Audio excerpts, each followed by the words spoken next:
Welcome to LOA Today. I'm Walt Thiessen. I've been doing this podcast since September of 2012, and boy, are my lips tired. This is your daily dose of happy. We are so happy you decided to join us today. JodieLynn can't do it today. She can't do the show. She's got something that came up. Actually, she's not feeling all that great. She's a little under the weather, so we'll be welcoming her back next week. And the guest that we scheduled for today also had to cancel at the same time. It's kind of a rare event that both things happen at the same time, but they did. So I started getting creative and reaching out and thought of a couple people. And one of the people I reached out to was my old friend Joel Elston. And it turned out, miracle of miracles, he actually had a little time to do a show today. So, hey, Joel, how you doing? It's great to see you, my friend. I'm doing fantastic. I'm really glad to hear that. And it's so good to be talking to you. I mean, the last time you were on with me and JodieLynn, and we kind of hinted at, wouldn't it be great if we could find some way to make the schedules work. And on this particular occasion, I realized I didn't have to do it at the same normal time that I normally do, and proposed it to you. And you said, well, I could do it a couple hours later. I said, okay, let's do that. So here we are. We're doing a show. This is great. It feels like old times. I mean, it does. Doesn't it? It really does. I've been on your show with a few guests over the last little bit, but I think this may be the first time it's just you and I for a while now. Yeah, that's right. For a few years, I think. Yeah. Which is kind of cool. Of course, there is one difference from the last time we did it. We actually can see each other. We now have the video. We didn't have the video before, right? Back in the day, we did not. Yes. Yeah. In fact, I like telling the story about how I figured out early on how to be able to do a conversational type podcast, because it was before Zoom, it was before StreamYard, it was before all these different tools that we have today to record stuff with. What I don't know if you remember this, I actually had to find a little piece of software that would allow me to tap my own phone so I could call you on the phone, record it, and then turn that into a podcast afterward. I mean, we had several versions as we kept moving, and your technology improved slowly. One was called Blue Jeans or something like that. Yeah, that was later on. Yeah. And then there was one podcast in particular we were doing that you and I were really in the middle of. We were going well, and you realized we're not broadcasting. It was, we were 45 minutes into the podcast. You go, oops, I forgot to hit the button. But there were many times that I've always, those are some of my fond memories. I always enjoyed the podcast, and the law of attraction, as you know, it's just my number one topic that I'm so passionate about. You and I share so much for the love of the law of attraction, the understanding of how it works, and that's just the foundation of our friendship, which it goes back now several years. But again, most of our audience doesn't know that you and I have physically never met. I know, which is so strange, because it is so weird. We lived in Virginia and you live in Virginia. We were at most 2 hours apart, I think, maximum. Yes. And we never met. It's so strange. Yes. Yeah. We only have done it this way. Right. But this is the way I know you. So it in that sense, it makes sense. It does. So again, I really enjoy seeing you and our audience. I always have great feedback from the people that watch or listen. And it's just something that I have a fondness. I do a lot of different things, but this is always one of my favorite things I can do in a day. I'm so glad we're able to work it out today. Yeah, me too. Oh, I'm really, really glad about that. One thing I wanted to tell you about, I've been hinting to the audience that there are changes afoot in my life without giving everybody the details yet. But one thing that you'll be glad to know is I've actually started to work out. I still won't go to a gym. I know you love gyms. I can't. The idea of walking into a gym is kind of equivalent to walking into a dentist's office, as far as I'm concerned. But I'm working out at home now. So I wanted to tell you that. I wanted to let you know, I'm taking steps in that direction. It's just, there are no gymnasiums involved. That's all. Okay. Well, and movement is, we start with movement, and right. For the audience that may not know, that I'm passionate about working out. I'm in the gym every single day. I've been doing this. I owe my life, I believe, to working out. It's the single biggest thing I do for my health and mental health as well as physical health. Mm-hmm. So, being a life coach, one of my basic mandatory requirements is some form of movement. Now, it doesn't have to be the gym, but if you're working at home, get going. The body is the remedy for so many things is movement, and it also applies to the law of attraction. But as we were talking before the show, but also movement of the body, it creates chemicals that help reduce depression, anxiety. The muscles strengthen. Bone density increases when you exercise. As people age, their bone density decreases, but exercise actually reverses that. So the fact you're doing that means a lot. I'm so excited you are, because you've never bought into that concept with me. You've always, I would love to see you actually get in the gym, because you'll realize your fears, or whatever that is non-existent. It's one of the most it can be. Well, don't hold your breath on that one, but Yeah. I'm just glad you're working out. I actually, you'll remember a few years ago, when Louise was sick, I actually joined the gym at that point, and I did go to the gym. I didn't go for as long perhaps as I could have, but I went multiple times, and the experience really did reinforce what it was I didn't like about gyms. One of the things I really dislike the most is that they have these TV monitors all over the place, and they're invariably showing newscasts, which is about the last thing that I want to see. Yes. I do. That is, and that's one of my things. I do not watch the news at all. No, I know. Now. Yeah. So you have to have like some sort of like blindfold on, where you're just. Well, I don't, but I put these things in my ear. I listen to whatever law of attraction book I'm listening to, and I don't look up. I just go. So I do not make eye contact with those, because to me, the most toxic thing, one of the most toxic things I do is engage in what they quote unquote call news, or what I call programming. Well, that's the same thing, really. Yeah, same thing. So so we're on the same page there. That is the negative at the gym. I have encouraged them to remove the news, and when I'm in the gym, they'll, the smaller, I belong to several gyms, as I may have mentioned. The smaller gyms, I could change the channel. The bigger gyms, I'll request they turn the news off, and they usually comply. That's pretty good. I like that. Yeah, that would make it a little bit easier for me, for sure. I mean, and it's not like I haven't been exercising. I've been walking for years, and sure, I'm in great shape from the waist down. I just need to do the other half. So that's what I'm working on, is the other half. So resistance training is different than the cardiovascular training. So you need both. You need both, for sure. Well, I acquired a tool that Louis D'Souza, you'll remember Louis, because he did a show with us a couple of times. Louis recommended it. It's called a Bulgarian bag. Have you ever heard of that? Yes, I have. Yes. Yeah. Well, I got myself a Bulgarian bag, so I've been playing with that a little bit and learning how to use that. And I think I actually got one size too large. So, if you're going to err on the side of large. Probably. But let's just say that there's a video he shared with me that had like 12 different exercises they were demonstrating. I can do like 3 of them so far. So that gives you an idea what happens when you kind of err on the wrong side. Well, now one thing that I will always say, I tend to be more. I'm always about more. So I'm never less. So if anything, I'm always erring on the other side. So I get it. It's not always the best thing, but if the question is, no matter the subject, 2 or 3, I'll take 3. 4 or 5, I'll take 5. I'm always erring on the upside. So, and I have to say, for those who don't know what I didn't know what a Bulgarian bag was. I had to go look it up. I had to go do the research to find out. It's kind of like this U-shaped bag, just chock full of a material, usually sand or something like that, to give it weight and bulk. And it has handles at the 2 ends of the U, because a U comes up and finishes at the top. Those are like the handles of the thing, and you just do a variety of different exercises with this thing. And I think what it actually does more than anything else is it makes the exercises interesting, because you're playing with this bag while you're doing these exercises. It's not the more mundane stuff. It's like, okay, this is an interesting way to try to lift something. Okay, let's see what we can do with it. I think it's keeping me involved because of that.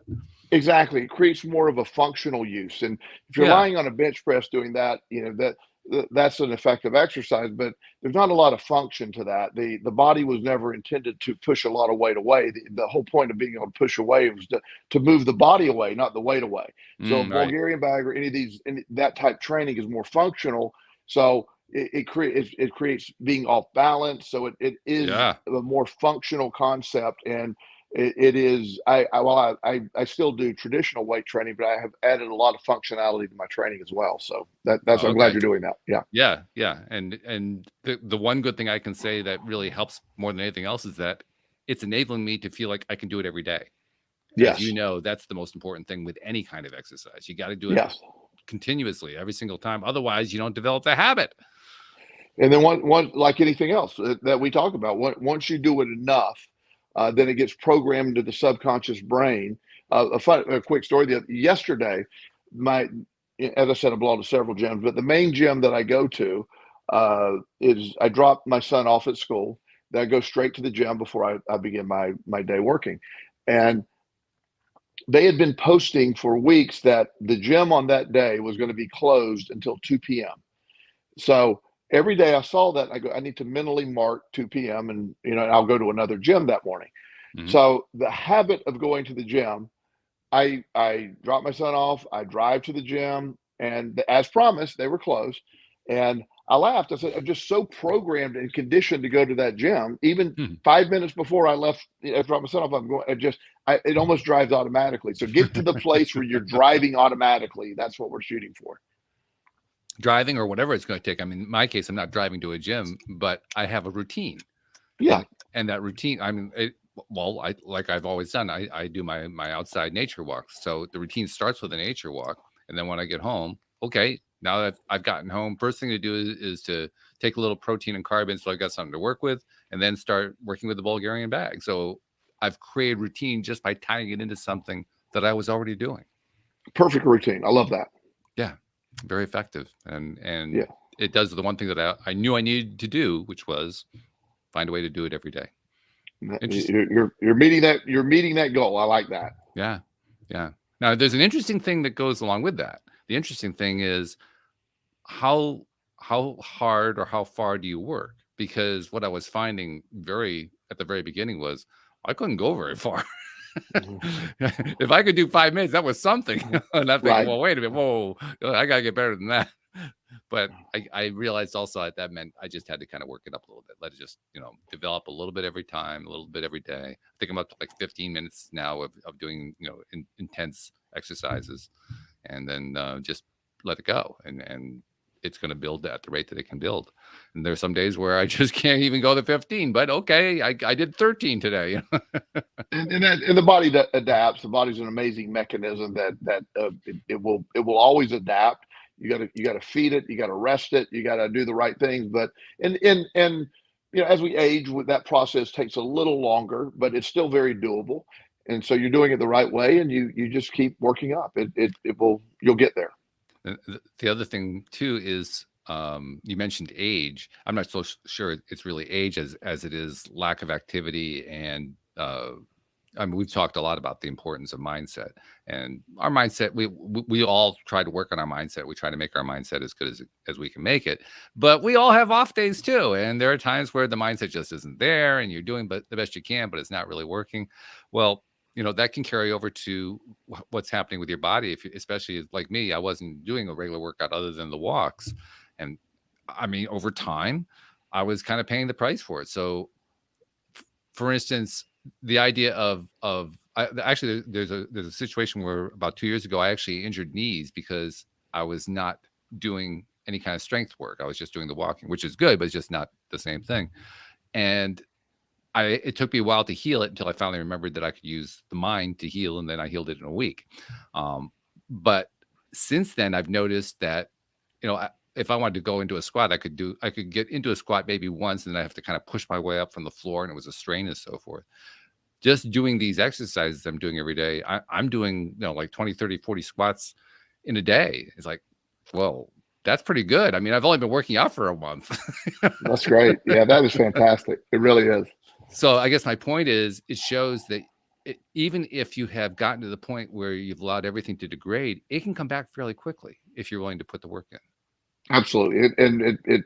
I've seen people in their 80s that start working out with great success. They develop additional muscle tone, they lose fat. It helps with mental acuity. There's just so much of it. It helps. And more than anything, the most important, you already touched on it, the most important factor in any of this is mindset. Because your mindset's what allows you to believe you can do it. And the body will always respond to what it believes what the mindset's telling. I was looking at a course that I was taking, that I've been taking the last few weeks. And the instructor of that course was also talking about mindset. She was talking about visualization. It's it's non-LOA approach. So it's more, I don't know what you call it, maybe more mainstream approach. But the way she was teaching it was kind of interesting because it's well, first of all, I think it had to do with the audience that she's reaching. It was a highly structured approach, which is not my way of doing things. I'm not that structured, but in that in the way that she was structuring it, I realized that a lot of people are being exposed to ideas like meditation, like visualization, in a wide range of areas. I mean, not just life coaches, but all kinds of coaches. And we've here on the show, we've had all kinds of different coaches on just in the last year, and they're all doing some variation on that. And it's always going to look a little bit different. It's always going to be experienced a little bit differently. And it reminded me of conversations you and I had in the past, in the early years of this podcast, where we talked about, what kinds of processes do you bring on board? What kinds of methods do we bring on board to affect mindset, to change what we're thinking about, to change, the voice in the head, all that kind of thing. And the experience of taking this particular course I'm talking about reinforced for me one of the things we talked about a lot, which was you go with what works for you. You try things. You see, does this approach work? Does that approach work? And then you adapt it to yourself. So even though I know about visualizing, I know about meditating, and the way she was doing it wasn't really working for me, there was still some stuff I could adapt into what I do. And that's actually very similar to what we're talking about with the exercise. You adapt it to what you feel like you can do, what fits you. And what fits? It's there. There's people that love yoga. I'm not a big yoga fan, but yoga is great. There's CrossFit. There's all these other type things that Not that I'm into all Pilates, yes, but I'm about the movement. What matches your personality type? Some people love group fitness. Some people it doesn't really matter. It's the movement that matters. It's the mindset that gets you there. And if you believe it's working, it's working. If you believe, the more you're into it, and I'm always saying whether it's treatment modalities for different things, it is all based on what you believe is going to work. And what matches personalities. I know a lot of times when you're walking somebody through the concepts of the law of attraction, my normal introduction is read The Secret, and then discuss it. And that's nice. They like that. And say, okay, now let me tell you a little bit about this, the law of attraction by Abraham Hicks. Let me explain a little bit of this. So, because that gets a little woo-woo for some people. Oh, yeah. And you lose some people, and so there's some people that are basically secret people, and that's fine. There's enough to work with there. Then there's law of attraction people that they're really getting in the process. That's next level. Then we got that really, if you want to go deep, we got some Seth stuff, and so which most people are just going to be, well, let's just get back to that law of attraction. But nonetheless, even within the spectrum of what we're talking about, there's variations. I have not found a method that works with the law of attraction every single time for every single person. I often describe my views on the law of attraction as I'm mainly an Abraham Hicks concept guy. I'm 85% Abraham Hicks. I really am. But I got some of the stuff that I'm not necessarily on that board with. That doesn't mean that they're wrong and I'm right. It means that's what works individually for me. That's how it works. What it should be, which is exactly how it should be. Now, we talked last time a little bit about, and I want to kind of bring it out some more. I'm not sure how many books you're working on right now. I know there's at least 2. Are there more than 2 that you're working on? I have multiple books I'm working. I have one main book I'm working on called The Law of Action. Right. That's the main one. And that's the one I want to talk about the most. But how many are there total that you're working on? Now it's up to 9 because really? Oh my God. So in the Law of Action or whatever I'm writing, I get a new idea that doesn't fit for that book. So I start a new outline. And so, I have like 9 outlines of these other books, and I'm very ADHD brain, and I say that in a very positive manner. So people that don't know, I believe ADHD is a superpower. I've learned how to use my brain. So I'm not saying that in any way of suggesting I have a disability. I have an abundance of attention. My problem is, where do I focus it? It's all over the place. But it's also a very quick mind. It's a mind that can adapt. So when I'm writing, I will be on my main book, and then this thought over here, and I'll just flip over to this other subcategory, and I'll write on that, and I'll come back to my main book. So I can I can get lost in that process for hours at a time. And so it's just, I find it fun, but I always have, the power of perception, the power of perspective, and my second book that is underway is it's actually called Perspective, the Ultimate Superpower. That's Oh, when you understand your man. perspective dictates everything. So that's my book. I call that 1A. I'm on book, but the law of action is something that I was really really drawn to, and then I'll get something. So I'm always in between. It is not an efficient way to do it. I'm not recommending this concept to anyone else, but it's how I work. Well, you wouldn't know this because you haven't been on the show a lot the last couple of years, but perspective, just ask any of the listeners. I bring that up just about every other week. It's like But, it has been a main topic around here. And what stimulated me to bring it up as a main topic is the last year and a half, especially, I've had lots of guests on besides the regular co-hosts. And having all those guests on really made me appreciate perspective. I Especially imagine. when I get somebody on who I disagree with, which doesn't happen all Yeah, that often, but it yeah. does happen. And you get somebody on you disagree with, you say, okay, he's full of crap, but it's interesting. Well, it's when you realize how reality is perspective based, and the ultimate tool that we have is my reality is created by my perspective of the world. I see the perspective. My world's different than a lot of people's world. Mm, There are some people that find themselves in the middle of a recession right now. I'm not. yeah, yeah. Um, there are. I have an abundance. I have I know people that are experiencing things that I'm not experiencing. So I accept that's their reality and that's their perspective.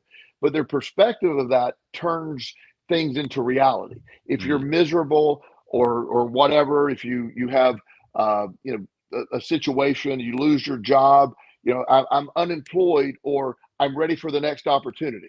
I can't wait to see what the next opportunity I get a chance to, that's the same thing. Did I lose my job or I'm now prepared for my next opportunity? That's a perspective that I'm in charge of. mm, And when you implement that perspective, you have really hacked your own reality. And you yeah. do it enough, that reality becomes your fact and you're living it. Then that's where the law of attraction becomes like on sort of on speed or superpower, because you're literally living in this matrix of a perspective you created, and it has no choice but to respond at that speed. The other thing that I found with perspective that I really, really like, especially when it's a perspective I don't have and one that I might even feel antagonistic toward, is that by talking to somebody who has that perspective and and listening and trying to appreciate why they have it, where they're coming from with it, and so forth, I find over time that that gives me a tremendously higher level of acceptance than I had before. Absolutely, yes, Bec because now that thing that I perhaps might have vilified before, I don't vilify it anymore. I still don't I still think it's full of crap, but at least I can understand where it came from, and in that understanding, it becomes much harder now to, trap me into some sort of a negative emotional state because I've been exploring so many of them. right. I don't wanna live there necessarily, but now that I can appreciate it, well, okay. Yeah, I kinda get that. I know it like Louis says. He says, "Once you know what you don't want, now you know where you're gonna go with what you do want." And that's what Absolutely. it does. That's what that different perspective does for me. And also, when you can get to a place that other people's perspective in no way infringes on your perspective, and there's Mhm. I'll have Whoop. Did we get a freeze here? Oh, dear. Joel seems to have frozen up. oh, I lost you there for a second. Oh, there you are. Yeah, yeah, Okay, yeah, good. yeah. You're back. Yeah, I don't know why it does that. I have perfect internet service right now. I'm at home, so I don't know what's going on. But the perspective a lot of times that I have with when I work with kids in foster care, for example, Mhm. their perspective has been based on often very troubled and very negative environments, Yeah, sure. and so they develop a perspective. So they view the world. They grew up in a different United States of America than I grew up in because Yeah.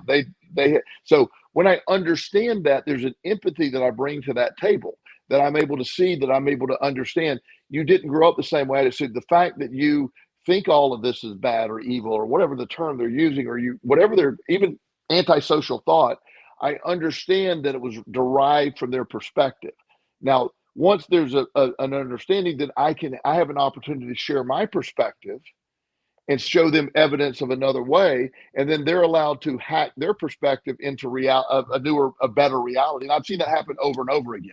So the just like you're saying, it's given me a lot better at accepting people in general. Stuff that used to really frustrate me, some of the most frustrating people in the world, I can just accept. And I still may think it's wacky, but I Yeah, sure. expect it's their perspective. I Yeah. don't need to debate it. I don't have to be involved with it if I want to.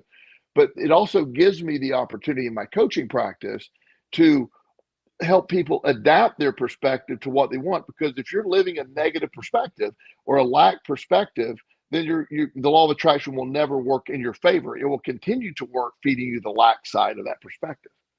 As you were saying that, I started reflecting on a subject that we normally don't go into, this kind of a subject, and we won't do it here. But one of the frustrations, I guess, that many people have today is that in the political world, there's this great, great big divide that a lot of people perceive, and they get very frustrated about that. And it just occurred to me, as you were saying what you just said, that one of the main reasons that divide is perceived to exist is because of modern technology. Yes. Because I mean, I have my degree in political science, so I've studied all that stuff. Years ago, I've studied it, going back centuries of all the different historical information about it. And what's going on now really isn't all that different from what happened, say, in the 19th century. I mean, the characters are different, the issues are different, but the basic tension of it and so forth is pretty much the same. What's different is that more people are aware of it now because of the technology. Yes. And so they're having to deal with it. They're having to kind of face, oh my God, there's this horrible divide and those crazy people on the other side and blah, blah, blah, blah, blah, blah, blah. But an interesting thing I think is happening that very few people have caught on to, but it's happening nonetheless. Through all of that experience of the craziness of the other side, people are beginning to find a level of acceptance for it that they never had before. And I don't think it's happening consciously yet. I don't think most people have noticed it yet. But I see it. I imagine you see it too. I see it fairly regularly. People who, even 10 years ago would have just gone bonkers about something. They still go bonkers at it, but now they're taking another look, like, how crazy are those people anyway? Like they're thinking about it. They're focusing on it, and they're reevaluating, what they thought they knew about it and so forth. And that can only lead to more acceptance. And I think it's a great point, because social media and this interconnectivity we have, I think it's allowed for extremism to flourish. Mm-hmm. I think it brought it to attention. Somebody that had a really isolated antisocial thought found 1,000 other people that had that same antisocial. Exactly. And so they all banded together. But the universe has an amazing way of balancing it out. Also, the more that we start to realize, wait a minute, that group is really, this is beyond an opinion. This is extremism, and this isn't healthy. You're seeing more of that. So I have seen there is this big push apart, but I am seeing at least a tendency to be more accepting because of that. There's usually new ground. Once you push out, then there's a natural contraction back, but there's more acceptance each time, I believe. So I think you're right. Yeah, that acceptance may take some time. It may not show up right away. It may take decades. But at some point, everyone's going to, at different points along their journey, they're going to notice something's shifted here. Yeah. I may not be able to put my finger on it, but something has shifted. I wonder what it is.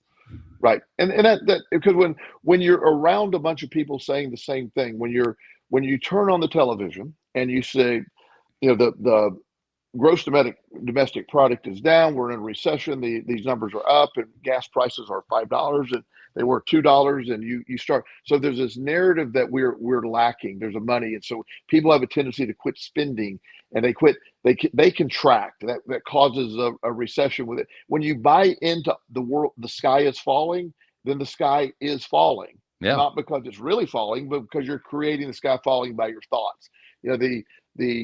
The old double slit experiment and in metaphysics, or in physics, where an observed particle acts different than an unobserved particle. Yeah. The attention you put toward the economy is, if you really believe things are falling apart, they really are. So the you get a group of people all saying the same thing, and then that actually starts to really be that reality. And it's just such a realizing your perspective changes that. I choose to participate in recessions. I don't have recessions. They don't apply to me. So they aren't even part of your consciousness. That's really what No. the Yeah. key Yeah. element right there. Yeah. Yeah. So, and I'm not trying to sound arrogant or better than. I just simply, it's not. I don't allow that to influence the things. Hmm. If I need a new car, I go buy a new car. Want a new house, go buy a new house. I do what I need to do or would like to do. And I've always had the law of attraction will always give to me what I believe. If I believe there's a recession, it's hard to find a house, then it's hard to find a house. Mm. If I believe I can find a house, it just works that way. If you believe you're having trouble conceiving a baby, you're having trouble conceiving a baby. It's just there's countless areas in our life that your perspective dictates the direct reality, and it is law of attraction. It's just understanding the levels of the law of attraction. It's I know people that trying to implement the law of attraction while maintaining a negative perspective and not realizing that that is not a concurrent thought. It's interesting as you're saying that. I'm thinking about something that happened to me recently. I think I mentioned it on the podcast before. I mentioned it to you before we got started, but I recently had to replace my vehicle, and in the process of replacing that vehicle, I stumbled upon a car that looked really interesting to me. It was, talk about low mileage. It had like 11,000 miles on it. It was an older car. It was like in immaculate shape. And I tried to get it, but somebody already had a deposit on it with the dealership. And so I said to myself, you know what? I'm just going to wait this out a little bit because I picked up the signal that the deposit had been on there for more than a couple of days. So I thought maybe they're having trouble getting financing. Maybe, maybe it could fall through. Maybe I could actually, grab the car on the rebound, so to speak. Well, I ended up waiting 10 days, and it turned out they ended up succeeding in getting their financing. So they got the car. Now, I could have reacted, oh God, I can't believe I lost the car. But that's not the way I reacted. What had happened was, while I was waiting for it, I was getting myself all psyched up about having, how great it would be to have a low mileage car and have that particular car. I'm a Camry guy, and that would have been my 6th Camry in my life. So, right in my wheelhouse, so to speak. And then it fell through, and I thought to myself, well, I've got all this energy. I got focused this way. Maybe I can find another one. We've talked about that before. One bus comes along, you miss the bus. Okay, there's another bus coming. So I did a little hunting. I couldn't find one that was 11,000, but I found that was 45,000. I ended up getting that one, and that happened within 24 hours. It took no time at all. The only thing that took time was I had to wait for the dealership to open. Things like that. Right. Well, yeah, you had to operate. But that I also want to, and I think you're saying this, but I think I posted this on Facebook there yesterday. Sometimes you miss the target, and that's okay. And the target isn't always the target. I was talking to a young man today. He may be watching tonight. One of my most successful clients, and the target sometimes can place you where you need to be, where you can see the actual target. The first target may be a fake target, or the law of attraction's way to get you to that point where you're looking there, or you get to do things. When I was looking a few years ago, I was looking at I had to change office buildings. The lease was expiring where we're at, and I needed to upgrade offices, and that's an annoying process. This was pre-pandemic, and there's a lot of options, and you have to set these appointments, and you have to meet with these real estate people, and it's a cumbersome process when you're trying to run your practice, and nobody meets after hours. So I had an appointment with this gentleman to look at this office suite, and it was the perfect location where it needed to be. I decided I'm going to take this, and as I was waiting in the parking lot, and he's 15 minutes late, then he's 20 minutes late, and I'm calling his cell phone, he doesn't answer. At the 30-minute mark, I'm getting really frustrated. He calls and says, "Oh, I forgot about our appointment. I won't be able to make it. Let's reschedule." So my initial reaction was, I canceled an appointment today to be here. Yeah. So you cost me quite a bit of money to do that. And then I just took a deep breath and said, "Look, okay, this is what happened." So when it's almost like the moment that was lifted over me, right across the street was this sign that says office suite for rent. Oh, that's wild. And I'm It like, was sitting there. so okay, but this gets better. So I'll walk over to the office suite. Now that it's in this group of doctors' offices. There's several buildings there, and so I'm writing the guy's number down, and so the owner of the building happened to be there. The number of the real estate guy. So the owner comes up, and he's a doctor who we didn't know each other directly, but we knew 100 people in between. He had heard of Okay. me, and of course I'd heard of him. Yeah. And so we were just talking about it, and I said, well, I want to get with your realtor. And he goes, yeah, you don't need to do that. We got a deal. We just, and so what became a cumbersome process became a simple process, and the deal was done with very little effort. And I was the first person. I thought I missed my target. No, I needed to be there so I could be there at that moment when I could go out there and do this. So those things happen all the time in my life, but missing the target is sometimes the greatest thing. We talked last time about the Hilton fortune, how it was made by Yeah. going to buy a bank, and he ended up buying a hotel, and it Right. ended up being a really good move. Same thing. He missed his target and still came out okay.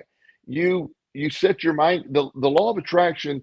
It isn't about getting always the exact thing you think you want. It's the concept of what it is and allowing that process to happen. And missing the target sometimes is what's required to put you in a position to see that. It's a great point. And the key element in both of our cases was letting go of the old one. Letting Yes. go of that old target, because we Yeah. could each one of us. I mean, I could have gone ballistic over the fact that I lost out on this really great car. You could have Yes. gone ballistic over the fact that the realtor hadn't shown up, and you had canceled another appointment to be there, and he was treating your time so disrespectfully. You could have gone off on that. You would have missed the Yes. opportunity that was sitting Yes. right there. Yeah. And that's the thing when you're looking. There's always more. There's always opportunities. There's always situations.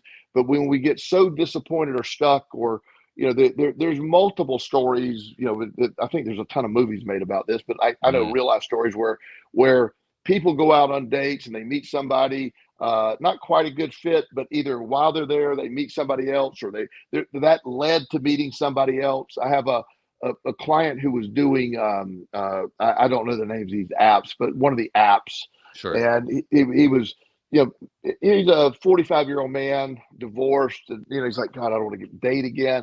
Mm, So he's on the app, and he's meets this lady, and she's a really nice lady, but it wasn't even close connection. I mean, right. she was extremely liberal. He was moderately conservative. Uh, She drank way too much. He didn't drink at all. So there was just not there were not going to be, so, but they both had a pleasant evening, and it was nice. They just agreed it wasn't a good fit. Well, the next day she texted him. She said, yeah, I really appreciate meeting you last night. She said, it dawned on me, uh, my coworker literally matches up with everything. She is oh, scared to cool. get on the apps. Would you mind? Could I just introduce you to? I think you two would be a great. So the date that didn't work out introduced him to what became his wife. Right. His wife. Yeah, Oh, that actually yeah, did turn into a marriage. That's really yeah, something. yeah. So it was amazing. And so did the app work? Not really, but it did, sort of. I mean, Sort of, yeah. yeah. Well, And it was so, an agonist. It got the process going. but that's it. Everything is that. That's when I believe the law of action. We were talking about my book. Somehow we got way down this road, but we were talking about the law of action. That's the concept of the law of action. Take Mm, action, and you keep taking action, and that guidance scale within the action, that GPS, I call it, of the law of attraction, it will use those steps no matter how wrong you may be turning. How As long as there's action involved, you can't help but achieve these things. And that's what I find so fascinating. It's just this didn't work, but it always led to this, or this fell apart. And I've never seen those stories just fascinate me in my personal life, and those that I work with, just to see how, well, this happens, how that happened. One of my clients has a gambling problem, and he worked for a major grocery store chain, and he unfortunately was, found himself pilfering funds from the grocery store chain. So oh boy. he got caught, and he lost a job. He was the manager of one of these stores, making really good money, and was devastated. Mm, And so he ended up desperately came to me, and we were working on his gambling problem. A really good guy, and we talked about the steps of how you stop gambling, but importantly, he had to take action. He had a wife and a kid, and so he went and took whatever job they could find. Well, he was Mhm. at Amazon, and so at Amazon he's working. It's a fair job, but it's very hard. They work you very hard. It's not a Warehouse great type wage. job? Yeah. Warehouse type job. He's nonstop, but it was good for him. He kept his mind distracted. But he got really close to this one guy who had also lost his job, but just because of normal losing job situations. Mhm. And so he went out and he found a job at this other company. And then he went and he said, "Hey, I love this company. Would you? They're looking for people to interview." And during this process, we were able to. He was able to pay back the grocery store. Eventually, charges were dropped, so his record wasn't a Nice. big deal. So he was able to do that. Well, he ended up getting a job that paid almost twice as much as the grocery store paid, with Wow. not near the hour, not the bad hours or the stress or whatever. Plenty of Yeah. room for advancement. Much what most people would consider a more professional type job. And Right. he's been with that job for several years now, been promoted multiple times. And him and I often talk about, if that chain of events didn't happen, he wouldn't be where he's at. He's far Right. happier now. Him and his wife are buying a house. They have a couple more kids. It's just this incredible story that doesn't happen without what seemingly, not even seemingly, was a negative chain of events, but it put him in direct position to allow the law of attraction to invite this much better scenario. He never would have left the other job. That never would have happened that way. That's a great story. I love that. By the way, you're also reminding me, one of the things I loved about when you and I were doing the podcast together, you had these great stories and they kept coming out episode after episode. You just gave us another one. That's fabulous. It also reminds me, like you mentioned before, you give out copies of The Secret. You've done that for years now. How many copies do you give out per year now? Is it like I 1,000? don't. We're in the over 4,000. I've given out. Over 4,000. Okay, yeah. Yeah, So I a quit counting. considerable number. Let's put it that Yeah, way. yeah. And one of the criticisms of The Secret that I've actually had guests on the show mention to me, on a couple of occasions that I can think of, was they said, well, the one thing that I didn't like about The Secret is that they didn't actually take action. They didn't say take action on stuff. And I kind of bought into the argument at first until I thought to myself, wait a minute, is that really true? So I went back and I played my copy of the movie. I actually played the copy that has Esther Hicks in it and listened to the whole thing. And I realized there was one scene where they didn't say take action. And you may remember it. It's the scene where there's the kid who wants a bicycle, Yeah. and the older man, I guess it was his grandfather, buys the bicycle for him. And that's the scene that this one particular guest was complaining about. He said, the kid didn't have to work for it. He didn't have to take any action at all. That's not the way life works. What do you think of that? Well, it's where first of all, it's where you find points of argument. When you're looking at, I have had things happen that I can't explain. The law, especially as I've really, and I know people that have gotten things without taking action. I really have. I have always believed action was a necessary component in my manifestations. I've shared that with you many times. Yes. I don't always know what the action is, but I'm taking some action, and I believe that's the action which I trust will always lead me to the other action. So I believe, and this goes back to our bigger topic, I believe that the law of action is the action piece is necessary for the law of attraction.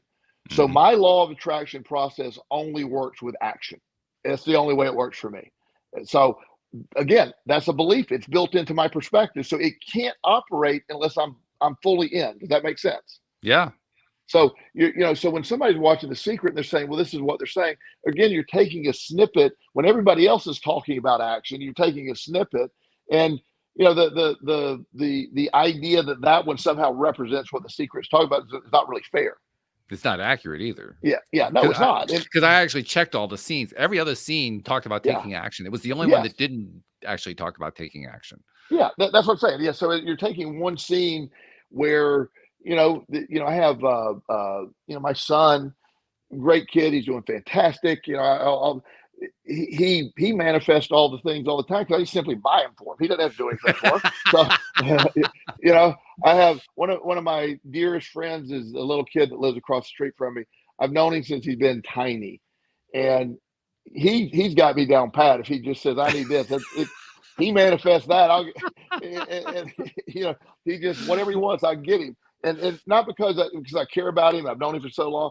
So I'm not saying it can't happen, but the idea that the secret was intended to be a very remedial, light opening to the concepts of the law of attraction, and it did a great job with that. It did. It really hit on the concepts, and it opened the door for many people to go deeper. But I don't take it as, you know, that it's the masterpiece on the law of attraction. There's a lot of it in there that's sort of like, you know, but it's a great starter book. It is. There's no doubt about that. And I think the proof is in the pudding, because like you've said many times, you've given it away. Virtually everybody who comes into your office, you give them a copy of it. Absolutely. Yeah. Yeah. I this time at Christmas, what I do is there's a lot of homeless people out on the streets and they're begging. So I have, I think 7 of them so far. I put a $50 bill in the secret, and I hand the homeless people on the side of the road a book with the $50 bill in it. So, you know, most people take it and they're like, oh God, a book, you know, but then they open it up, there's a $50, they're excited.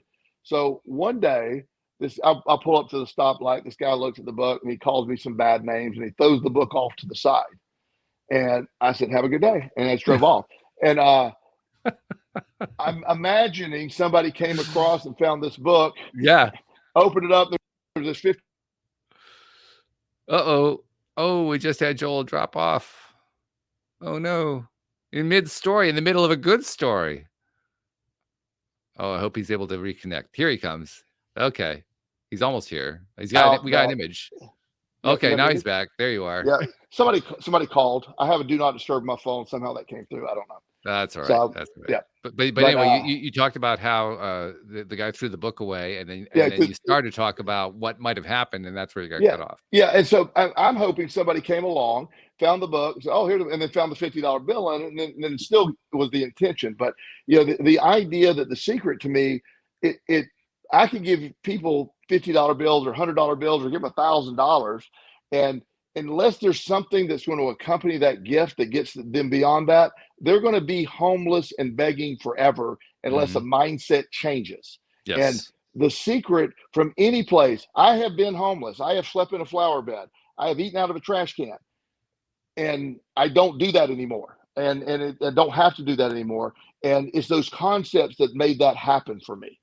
And so it's a very action-based concept, but sitting around doing the same thing over and over again is never a positive. And it just, the secret never to me ever said, don't take action. There are parts of Abraham Hicks that, you know, in any of their books where Esther will say, I counted several times, she'll say, well, no action is necessary. Then later she'll say, action is actually more powerful than thought. Oh, yeah. And I'm like, okay, well, Esther, you know, and I'm not criticizing Esther because she's way out of my league, but you get my point. So, but also they take action. I find it interesting. You know, there's a lot of law of attraction gurus, but Joe Vitale, I don't remember his name, how to say it. Yeah. Anyway, he's this guy that he's always doing law of attraction stuff. One of his concepts is you shouldn't work hard. You should just think about these things. Well, if you ever get on this guy's mailing list, he will send you 90. He's up all night creating programs. And I'm thinking, dude, you're telling you this, one of the hardest working men I've ever seen is telling people, and I laugh at that because his message is, you know, without any thought or energy. I'm going, your brain doesn't stop. He is always producing content. He has thousands. If you get on his mailing list, you're going to have to unsubscribe because he's relentless. He's relentless. Yeah, absolutely. Yeah, every day. Last chance for 50% off.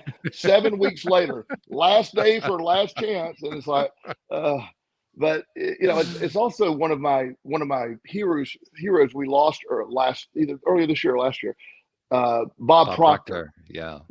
And Bob Proctor is to me one of the classical law of attraction guys. Yeah.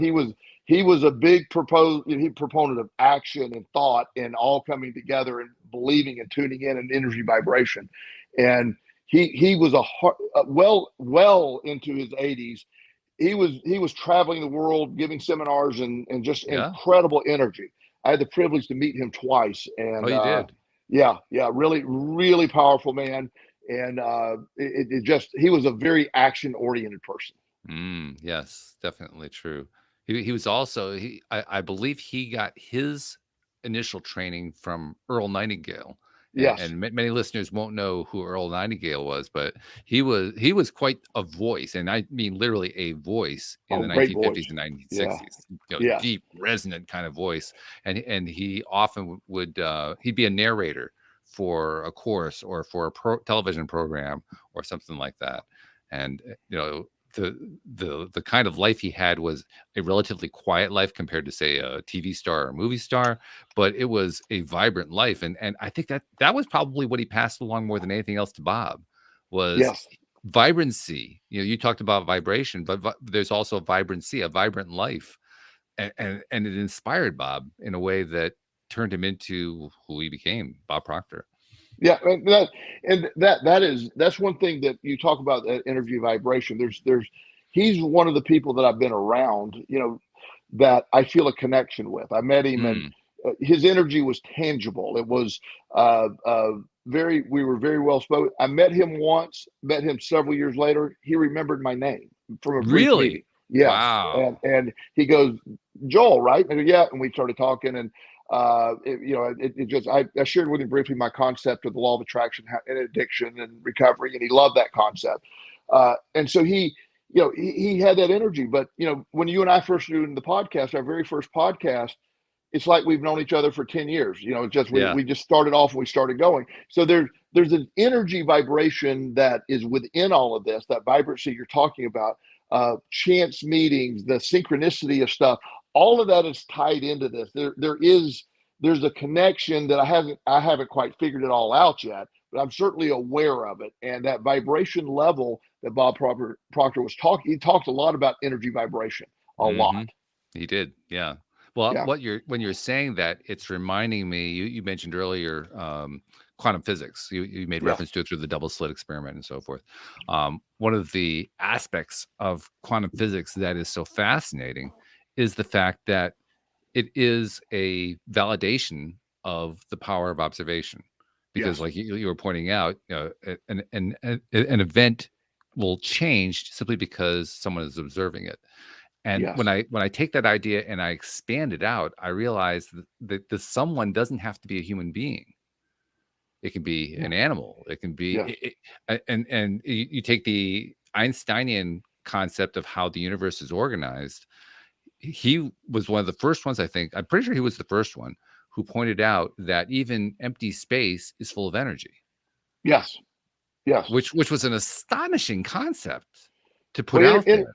But yeah, what it does for me is it reminds me, since everything is full of energy everywhere, and energy is all about vibration because that's what energy does. Energy is constantly in motion, so that's what that's the nature of vibration. When I look at it that way, then it becomes really easy for me to understand how it is that, for instance, you and I could do that first show back in 2012 or 2013 or whatever it was, and instantly connect. I mean, certainly we had a shared value, we had a shared interest in law of attraction and so forth. But if you look at it from the larger perspective of how vibration works and how what they often call race memory works, we all are connected. The more amazing part would be how could we have a relationship with somebody where there isn't some sort of a transfer of information? There isn't some sort of a comparator that's like, wow, same vibration over there as it is over here, because we are all connected in that way.